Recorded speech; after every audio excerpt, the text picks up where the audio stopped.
This podcast is brought to you by TruVoice. We're bringing you automated win, loss, and no decision analysis at scale so you can find and fix seller blind spots in near real time.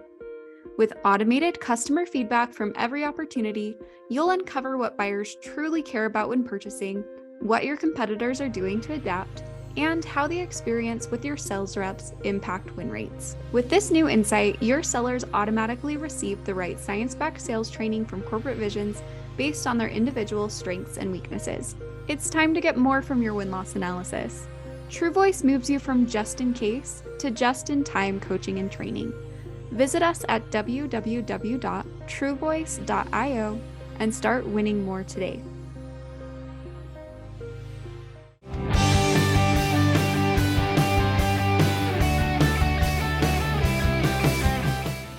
Hey everyone, thanks for joining me for another edition of Sales Intelligence Weekly, brought to you by TruVoice. I'm your host, Ryan Queller. The use of artificial intelligence in sales is revolutionizing the way businesses approach customer engagement, lead generation, and sales forecasting, and a litany of other things too. This revolution brings with it a lot of questions and even worry from reps and leaders on what this means for the future. In an ever-changing sales landscape, it's important to understand how AI can impact your sales motions. And on today's show, we're going to explore how AI has transformed B2B selling thus far. We'll dive into how your sellers can leverage AI to increase win rates, and we'll even look into the future to see how AI might continue to transform B2B selling. So I'm hoping Frank brought his crystal ball so we can all look into the future. Exploring this with his crystal ball today is Mr. Frank Pinder, EVP of Digital Transformation at Corporate Visions. Frank, welcome to the show. Thank you so much for having me, Ryan. I'm super excited about this topic. I'm also really passionate about it as well. So I'm looking forward to diving into all the juicy details with you today. Okay, juicy details. Is there first of all, did AI produce a crystal ball for you that you have somewhere that is no crystal ball? No crystal ball, unfortunately. If I did, I'll tell you what, though, if I had one of those, I wouldn't be on this podcast. I think I'd be like mega rich from playing the stock market. But TBD on how good AI is, but I don't think it's a crystal ball status yet. So isn't that funny how everybody says, well, if I could go back to the future, back into the past, I would lay bets on. Everybody talks about the stock market if they had clairvoyance or whatever, it's always stock market bets. That's because that's what I would do too, So Frank, before we get into the conversation here, help our listeners understand who you are. Tell us a little bit about yourself, your experience. Yeah, absolutely. So I wear a couple different hats. So I'm the executive vice president of digital sales transformation here at Corporate Visions. And essentially what I focus on is looking in aggregate at the very large enterprise. So think about like the Fortune 500, Fortune 1000, and I spend a lot of time and energy thinking through how companies are actively trying to navigate different flavors or different variations of what we now refer to as digital sales transformation. And just to kind of like put a fine point on that and define it, it's really about the digitization, literally, of sales organizations and how there's been a macro shift to being more virtual and less face-to-face and in person. And buyers have reacted to that as well. I'm looking forward to unpacking some of those details with you today. I also contribute a lot of research to our scientific community. So I'm the principal field trial analyst at B2B Decision Labs. I act as an advisor to the Vidyard team, which is a software platform, great company, as well as sit on the advisory board with the AISP, recently rebranded to Emblaze. And the AISP, for anybody who doesn't know, is the Association of Inside Sales Professionals. And we're super, super excited about the rebrand and the new go-to-market with Emblaze. So very exciting stuff. Yeah, congrats on that, by the way. It's always a big deal when you have a new logo, new go-to-market and all that stuff. So congrats. So talking to the right guy, let's hop into this, Frank. So as an EVP of digital transformation, from your perspective, let's look into the past, right? How has the world of selling evolved in the past, say, 5 to 10 years? Wow, what a big question. I know. So we're starting off small. We're starting off small. Like jump right ease off into the deep things. end. I hear you. So I mean, I'll give you my take on it. I mean, the world has changed in leaps and bounds. I mean, I was with some people this week doing some keynotes, and we were talking about some of those macro changes that have happened in our lives. Like even just like Uber happened in the last decade, right? And Isn't so, that or crazy like, to think about?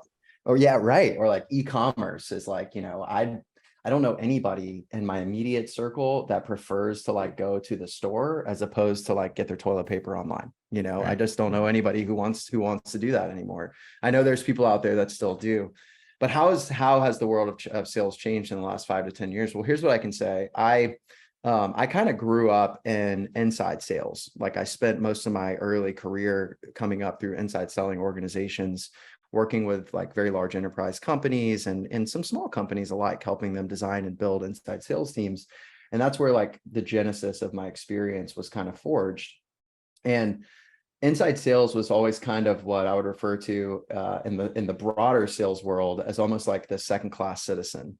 And people would think when they think inside sales, they would think junior in their career, less skilled. They don't close as big a deals as field sales teams. They had kind of this, let's just call it like negative connotation or like lower or lesser than connotation. And then for years, I was this advocate that was saying, inside sales is the future. The world is going to digital. The world is the future. Like inside sales is the future. It's going to take over field sales one day. And all the field sales leaders would say, or just sales leaders would say, that's so nice, Frank. Like, thank you so much. Go ahead and go sit in the corner and take your place. Yeah, your time, maybe it'll come one day, but like, it's not even close. And then what happens, right? 2020, holy smokes, global pandemic. Now I had every field sales leader under the sun calling me saying, hey, Frank, I got 10,000 sales reps in China and they can't leave their apartments. What do I do? I have no idea what to do. They had no tools, no technology, no process, no infrastructure to be able to support these people in this new world where even if we wanted to go see or meet our customers face to face, we couldn't because of a global pandemic, and frankly they didn't want us there either, right? And so I mean, that's the obvious major shift or major change. And now as the world has kind of, I mean, we're evidently exited this pandemic period, right? There's a new normalcy, new reality that's really set in. Yeah. And what we've seen now is we've seen sales organizations experience these tremendous and wonderful benefits of being able to digitally or virtually sell, right?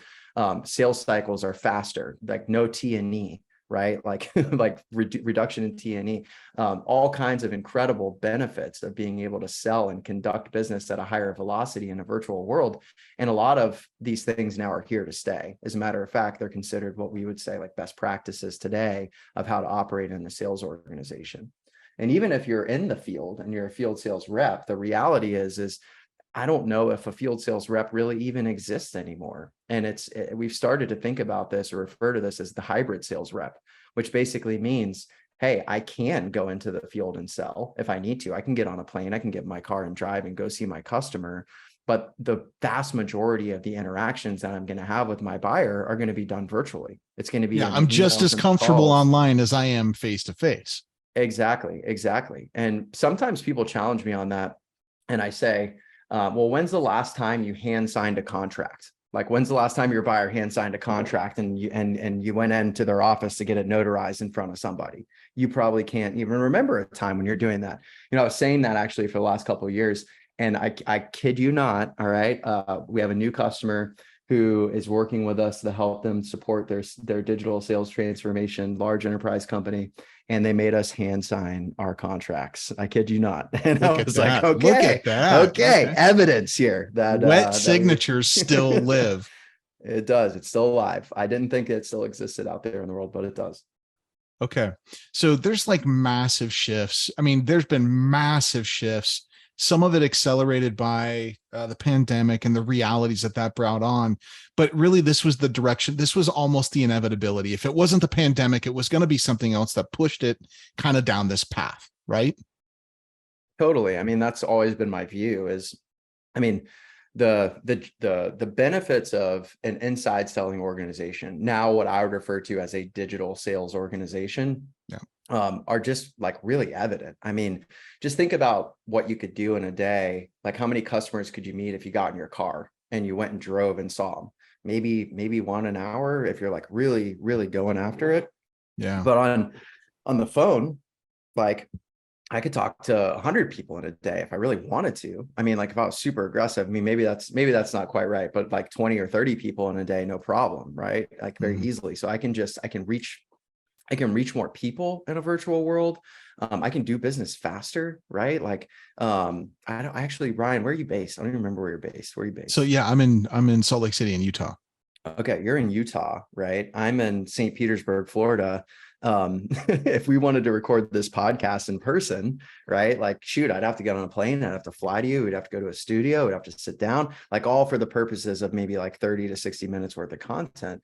But the reality is we can conduct business and sales, or even this way virtually, just with much more velocity and speed. And some of those benefits that have been around for a long time that we would consider to be just say table stakes concepts and inside sales are now being extrapolated out broadly to entire sales organizations, independent of what role that you're in.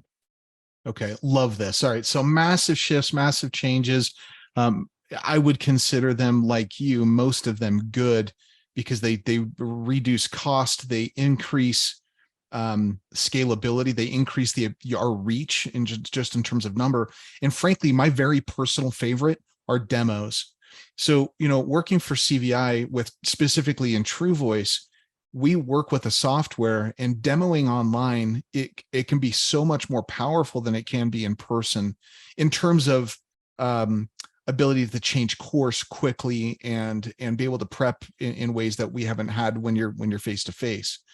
So having said this, so that's what's happened kind of in the past. Looking down the path a little, or looking in the more recent past, let's call it that way. Let's call it that. How has AI transformed B2B selling thus far? What have you seen so far with specifically around artificial intelligence? Totally. Before we go there, I do want to go there. I'm super excited to talk about this topic. I want to talk about the flavors of transformation that I think are happening, or like the lanes, because it's fallen into these lanes. And Okay. then I think AI is being applied in different ways across these lanes as we go forward. So I kind of want to like just take one step back there first. So in the enterprise specifically, there are really three big kind of shifts that are happening around digital sales transformation, all of which, by the way, is being underpinned, in my opinion, by artificial intelligence. And so the first one is really companies who have been drinking the inside sales champagne for a really long time. They've had inside selling organizations of $1, $2, $6, $10 billion inside of their organization today, and they've been doing it for 20 or 30 years. But they have a different set of problems now, right? Like now that the world has become completely digitized and sales is really moving towards being completely digitized, well, it's harder than ever to get through to your buyer, because everybody's just inundating our buyers with bad content, with dirty data. It's just kind of like a battle out there, and they have a really distinct set of problems. And I kind of refer to them as the bucket of optimize. They need help optimizing the way that they do business today from an inside sales efficiency perspective. And so the way AI is starting to kind of fit into organizations that have these legacy inside selling organizations, is the first domino that's I'm starting to see fall anyway, is automation, process automation. So if we think about a day in the life of a rep and the productivity that that person has, well, let's say they spend their time cleaning through lead lists, and let's say they spend their time having to research accounts, or they spend their time having to craft personalized custom messages to a buyer that's going to resonate. Well, that takes a lot of time. Well, AI is starting to automate some of those processes now to enable reps to free up more of their time to actually be selling, right? And so our optimized customers, the first kind of AI domino that we see falling is really around process improvement and automation. The second lane that I would kind of classify companies in terms of sales transformation that they're navigating is what we call the converts of the world. They've had legacy field sales organizations, and they've always done business that way. They're maybe like extremely branch-led driven sales, or very like foot soldier face-to-face, dropping in on customers' offices. And these people are looking at 10, 20, 30, 50,000 sales reps at a time. And they're saying, well, I think I could probably convert a portion of my field sales force into an inside selling or a digital selling mechanism. I don't need that many foot soldiers out there in the field anymore. I can actually conduct a business more quickly if I'm looking at more of a digital sales motion. And so for these companies, what we've seen is this macro shift of them shifting really big portions of their P&L in terms of how they go to market into more of a digital sales motion. And companies are thinking through things like, how do we take away 1,000 company cars from a field sales rep, and like how do we navigate that change management piece? And what those companies are learning for the first time is what it means to actually have a digital selling organization. And so they're starting to put in these really basic tools that we would consider table stakes in any digital sales organization, like win-loss analysis tools, for example, especially when you can automate that. They're putting in sales engagement platforms like the Outreaches and the Sales Lofts of the world, revenue intelligence platforms like Gong, and they're starting to actually take advantage of artificial intelligence through sales technology as it exists today. And it's really about them kind of building this digital sales or inside sales foundation for the very first time. And then there's this last category that I kind of that I believe most companies fall into, which is they have those legacy field sales organizations, and maybe they're converting a bit of it, but they also need to modernize. We refer to it as modernize their legacy field sales teams. They have people who've always been selling in the field for 10, 20, 30, 40 plus years, and they're not used to conducting business over Zoom, for example, or Microsoft Teams. They're not used to conducting business in a virtual manner. Maybe they can't even like type the way you and I would type on a keyboard, right? And so those people need a whole different set of skills and a whole different approach. And from an artificial intelligence standpoint, for them, I think before you can even get to how does AI enhance their life, let's get them these foundational skills of just being able to do some of the basics of conducting business in a virtual world. And so above kind of artificial intelligence, thinking through it of the lens of digital sales transformation, those themes are each in my view being supported by AI in slightly different ways. Okay, so there's like, it sounds like you've got some sort of like an order of operations here. And what I'm hearing you say is before you go full bore, full hog and focus just on AI, they're depending on what lane you might be in as an organization, you might need to start with something first, something other than AI first. Am I hearing you right? I would say that's an excellent observation. Like, don't put the cart ahead of the horse. Right. I was talking to somebody just yesterday, and we were talking about this concept of seeking to understand before you solution. And a lot of times we see the latest, greatest, hottest thing. We try to rush to that thing. We try to solve for that thing. Yeah. And then we skip really trying to understand what we're actually solutioning for. I had this boss that used to refer to this concept as little kids playing soccer on the soccer field. Yeah. And if you think about little kids playing soccer, right, what happens? They get in their formation, they get ready to play soccer. The ball gets dropped, they start kicking it around the field. And then what do? They all run to the ball. And then they kick the ball to the other side of the court, and they all run to the ball on the other side, or the field. They all run to the ball on the other side of the field, and they just chase the ball around the field, right? And so they kind of lose that structure and that strategy of being able to actually play in a beneficial way. And so, yeah, like you got to get your own house in order. You have to seek to understand before you solution, and really try to self-identify where you're at. And what's interesting about those three classifications, right? Optimize, modernize, and convert, is that some of our customers are all three. They have digital sales organizations. They have and that they're trying to optimize. They're trying to shift some field sales resources into digital sales resources, and they have field sales resources that just need to be modernizing their approach. Okay. So you've mentioned with those three lanes that you see AI kind of underpinning each of those three lanes. How are they underpinning? Help me understand that. Yeah, let's talk about it a little bit. So let's start with like the extreme end of the spectrum, which is the profile of a field sales rep who is still struggling to even log into their Zoom meeting, Right. right? Or still struggling to figure out which button to click to send a DocuSign. They're not ready for artificial intelligence. Now, we may want them to be, and we may need them to be, but we got to fix the house first and make sure that they have, let's just call it like baseline digital dexterity before we can actually start augmenting or improving their life with artificial intelligence. I think it's also forcing a lot of us to think about, are some of the people that we have in our field sales organization today the right profile of the person that we need them to be for tomorrow? And so there's a lot of considerations there.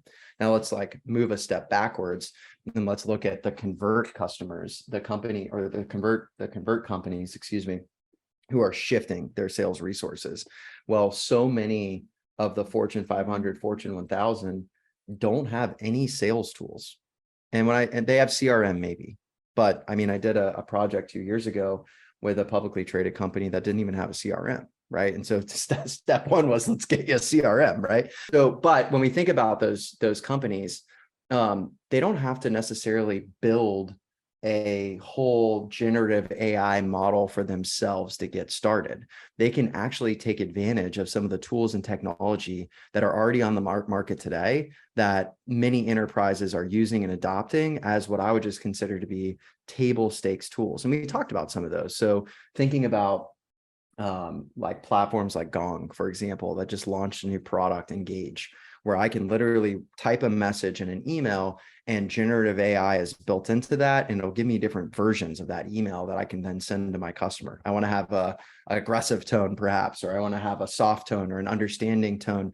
And it's going to help augment the way that I can write my business content to my customer at scale in a personalized way, and also with the right tone and inflection, right? So, okay, cool. There's a tool that has AI built into it that's really easy for me to use, and I have no tools today. It's the fastest and easiest way to start thinking about deploying AI. And those companies are rapidly developing artificial intelligence capabilities and baking that into their core product today. Or when I think about, for example, like win-loss analysis and being able to automate that at scale and being able to really capture that customer feedback and being able to aggregate that. Well, if I'm going to market in a new way with a new group of people, selling to buyers who traditionally we have not sold to digitally, well, I better understand their feedback about it, right? One of our customers is selling to like electricians and plumbers, and these people are in the field, and they were very nervous and very reluctant about selling to this profile in a digital sales emotion. They're like, there's no way this is going to work. And when we looked at all the data, like we looked at all the data and even the NPS score, what we found is that they actually strongly prefer that over any other way that they've done business in the past. And like mind was blown, right? For these customers saying like, there's no way in a million years I would have guessed that was going to happen. But I don't want to detract too much from the AI topic here, but the gist of it is that there are some really foundational, amazing tools on the market today that have been around as table stakes, just call them digital selling best practice tools, that have rapidly started to incorporate AI. And it's just about taking advantage of something that you don't have today and putting that into your environment so that you can start getting the best of what AI has to offer. Okay.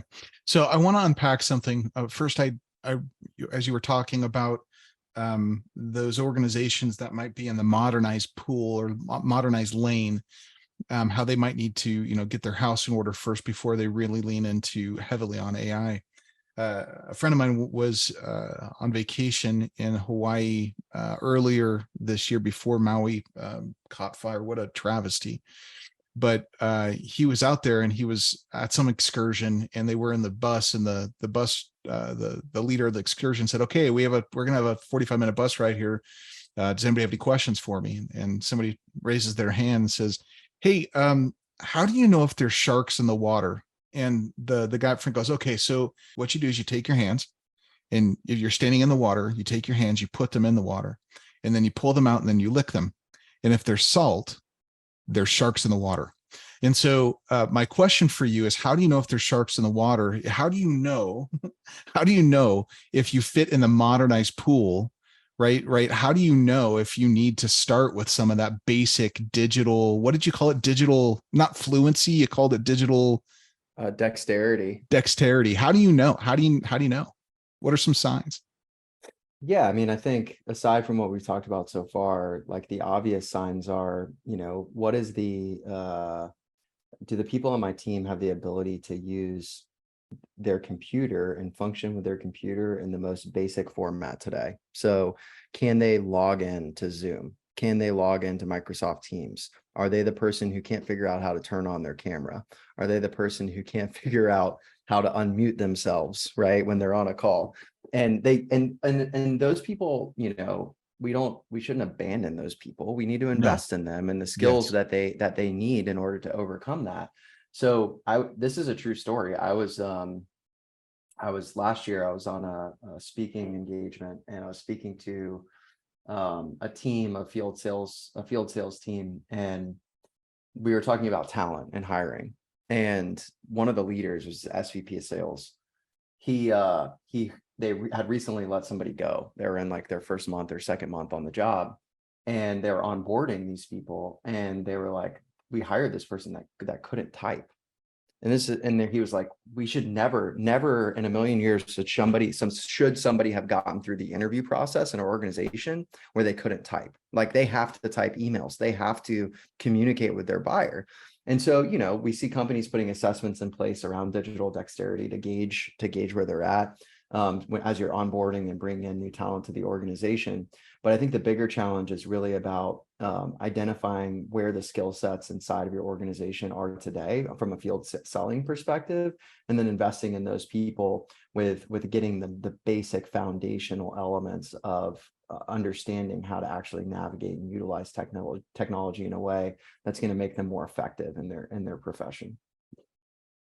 The other piece I wanted to look at was, you mentioned automated win-loss as a tool, Gong, automated win-loss, those types of things as potential foundational tools to get into the digital space.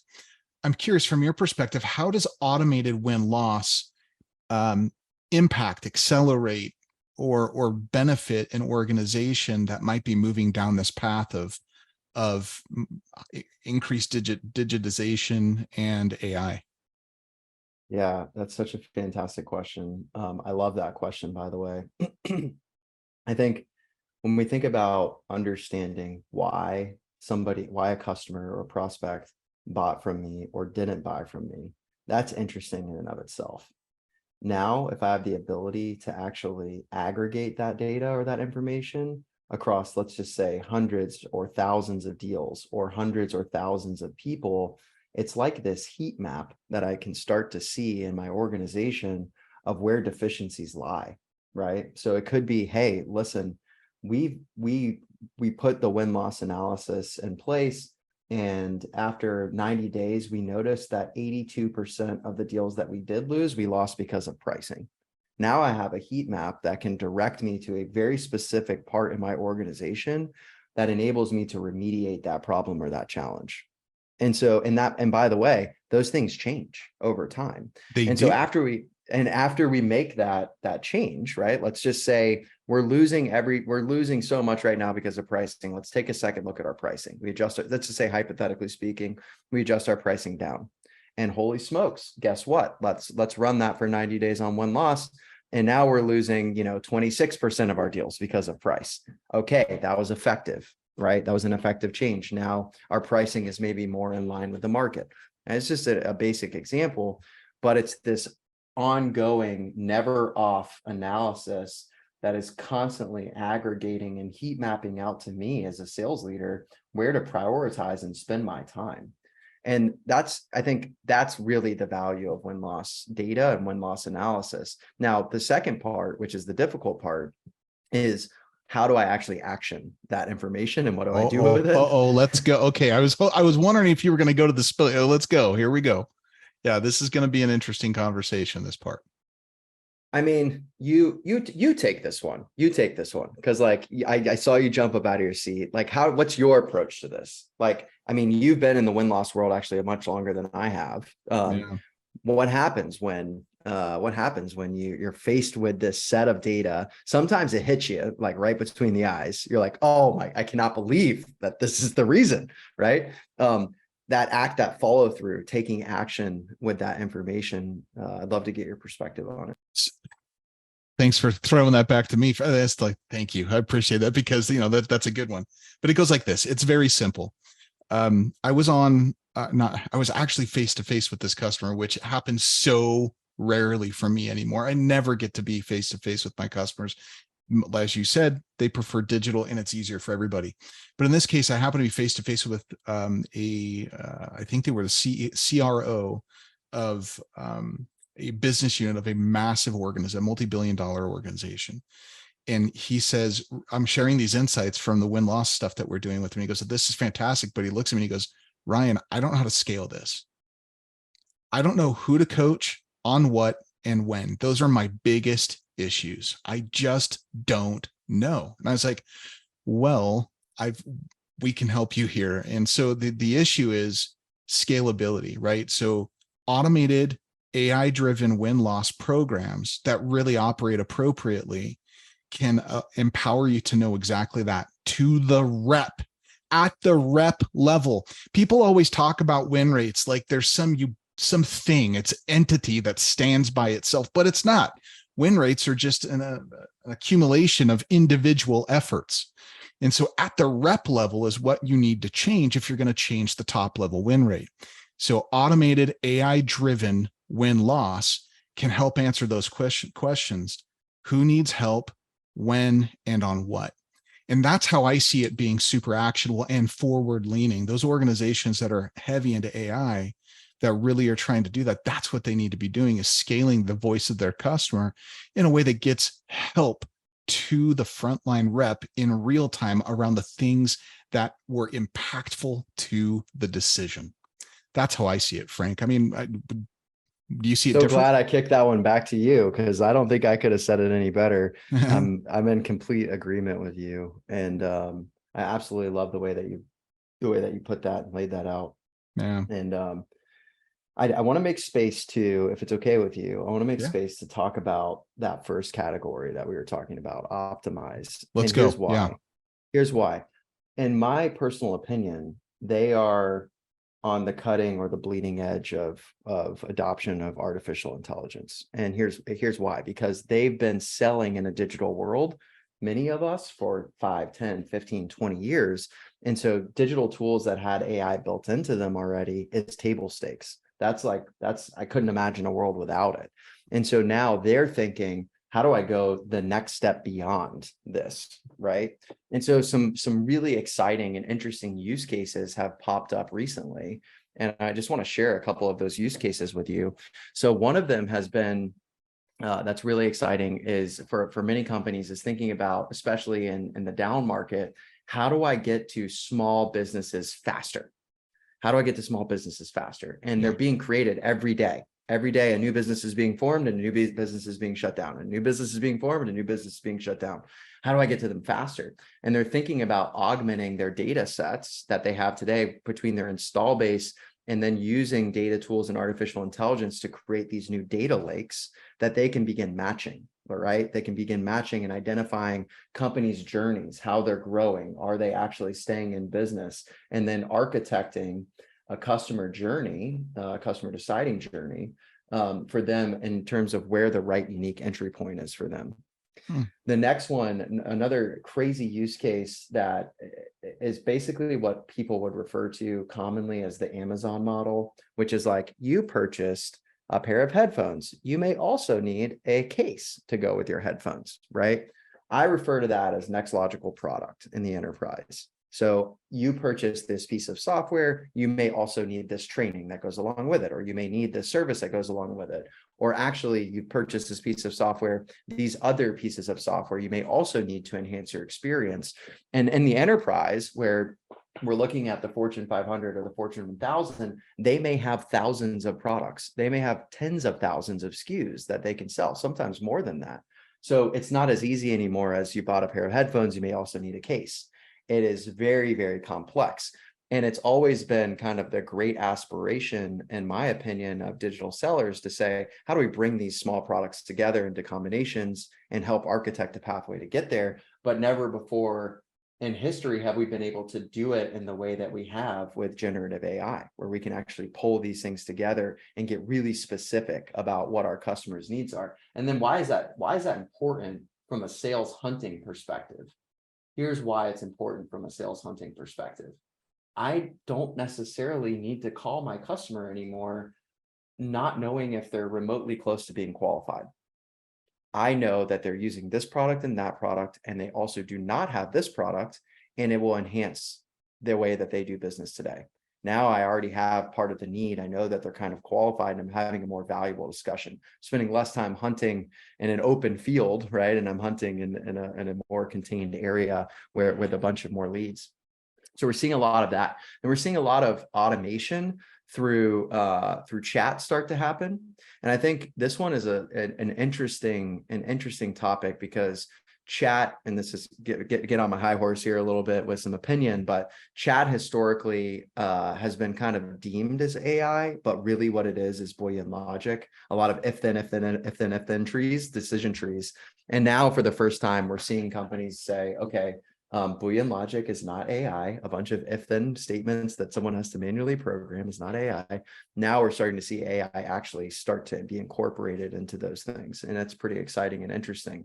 And then you have companies like Google or Smart Action who actually have natural language artificial intelligence, where I call in to speak to somebody and it sounds like a human being is talking to me, but it's not a human being. It is completely artificial intelligence, and I can actually have a conversation. I can ask questions. Hey, my bill looks like you guys messed something up this month. Could you help me understand what's going wrong with my bill? And I'm having a conversation with what feels like a human being, and I'm not on hold for an hour in a queue somewhere. I'm actually getting through right away. And the use cases are just coming out of the woodwork. Messaging and content as well. Like, it's just coming out of the woodwork of being able to create content rapidly, being able to be more personalized and prescriptive in the content that we put together.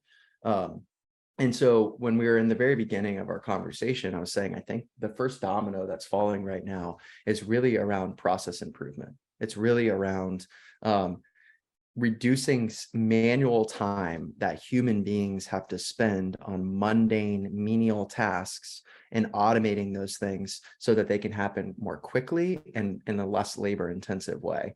And right now, what I'm witnessing with the enterprise is that this is happening just all over the place. And it's happening in the background, it's happening quietly, and it's happening silently, but they're all thinking about it, they're all incorporating it, and they're all finding efficiencies in sales that just were never before possible. Automation, natural language models, large language models, all of it kind of packaging into this AI kind of world. Rounding our conversation out here, Frank. So let's say one of our listeners is a sales rep who might be nervous or a person who might be nervous, because at the end of the day, all of these are tools for the human, right? Skynet has not formed yet. Terminator is not real yet. There is no, robot coming back in time to destroy, humanity. That's not happening. But it does require just like a shovel requires a human to employ it to make it go. The power of AI cannot be unlocked unless we have people employing it at some level. So if I'm a seller and I'm out there and I'm nervous about the impact of AI on my role, me personally, what advice would you give to these folks on how to cope with this? That's a fantastic question. And I think you just kind of alluded to this, but AI is only as good as what we put into it, at least for now, right? It's only as good as what we put into it. And so if you have tools at your fingertips that leverage or incorporate or are augmented with AI, it's only as good as what you can put into it. And this conversation always ends up for me anyway, leading to, well, Frank, are there not going to be salespeople one day? Will all salespeople just go away? And the answer is no, or like, to my opinion, salespeople aren't going anywhere, right? So I asked a similar version of this question this week, actually, to several hundred different sales leaders. I was on a kind of keynote circuit this week, speaking with a bunch of frontline managers that lead teams of 5 to 20 different people. And we were having a kind of fireside chat with these people in a few different locations around AI. And a few things kind of to summarize how some of those conversations went for me this week. The first thing is I wasn't sure if people felt like AI was now or like it's something in the future that's going to happen. And resoundingly, everybody's like, AI is now. It's happening right now. The second thing was we talked a lot about, well, actually, not only is AI now, but I'm already using AI in my life and I don't even know it, right? With things like I'm driving in my car and my car redirects me automatically on another route because it anticipates that there's a crash up ahead and it's going to save me some time. Or alternatively, kind of in the Amazon example, right? Like I bought a pair of headphones. I might also need this case that goes with my headphones. And I also might need actually a charger to charge my headphones. So AI is actually in our lives today and we're not paying attention to it. It's already there. So it's AI is now, it's not in the future. And then I asked another question to those same people, and it was also kind of a resounding consensus. And that question was, how do you feel about your confidence in leveraging AI in your day-to-day? And it was like, not good. Like everybody's like, no, I don't feel good about it. It feels confusing. I'm not sure how to use it. Do you mean ChatGPT? Like, what do you mean when you say AI, right? And like ChatGPT and AI are two very separate topics, right? Like ChatGPT is just one little tiny piece of AI, right? And so, and where we landed is that in this case in particular was like the examples we were just talking about. AI is already in our lives. Like, where do I start? Well, you're already using it. All right. So it's already here. And then when you think about the sales tools that you have today, it's in most of the sales tools that you have today, and you're already using it and you don't know it. So what it's really about now is it's about really putting that effort into the tools that you have today and using them to their maximum ability. Right. And as leaders, as sellers, what we end up doing is we end up blaming the tool. We say, well, the tool is broken. The tool doesn't work because they didn't reply to my email. I didn't get the feedback I was looking for. It's the tool's problem. It's never the tool's problem. It's the human's problem of what we put into the tool. And we struggle with this, in my opinion, so much because the effort that we put in is very far away from the outcome sometimes. And what it takes time and persistency and consistency in the input into the tools that we have access to today that leverage artificial intelligence to ultimately make them better to work for us. So AI is now. You're probably already using it and you don't even know it, or you do and you're aware. And you get into, just like anything in life, you get out of it what you put into it. And so put the things into the tools that you need that have been given to you that leverage artificial intelligence to really get that return back on your time investment. Tangible and doable advice, right? So absolutely, that was lovely. I loved the focus on, look, it's already out there. Number one, stop being afraid of it for the future because it's already here. End of story. It's here. Number two, likely already using it. Number three, get good at the tools. That is so, like that. That's just the reality of the situation. So good, man. Any last thoughts here before we wrap? No. Here's what I want to say. I want to say, Ryan, thank you. This has been so fun and exciting, and just getting to know you has been a pleasure. I could talk about this, as you can see, all day long. And I would absolutely love to come back and be a guest again in the future. I think you did a great summary there, and I'm looking forward to hearing the final cut and continuing to keep the dialogue around artificial intelligence and all things sales open and alive. Thanks, Frank, for the time. Appreciate you being here. And listeners, for more resources, you can check out the show notes of this episode at www.primary-intel.com/podcast, or visit us at www.corporatevisions.com. And remember, no deal is out of reach. We'll see you next time.